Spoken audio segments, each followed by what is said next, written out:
Ito, isda to. Oh, isda na naman. Balik naman sa isda. Pakinggan mo mabuti yung tanong, ha? Oo.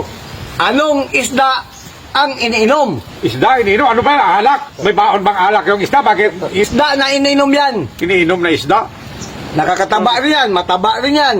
Mataba rin na isda yan. Katamtama na laking yan. Isda na iniinom. Hindi niya mahulaan to. Ang hirap yan. Yung, kasi yung isda, iniihaw mo yan. Tapos bago kainin, kinakain lang yung isda. Sabi mo, iniinom? May isda bang iniinom? Ano? May alak yan? Basta, mamaya, ano, kaya mo? Hindi yan. Lahat ng mga isda. Bebe, serious ka. Ito, Klo, baka malaman mo.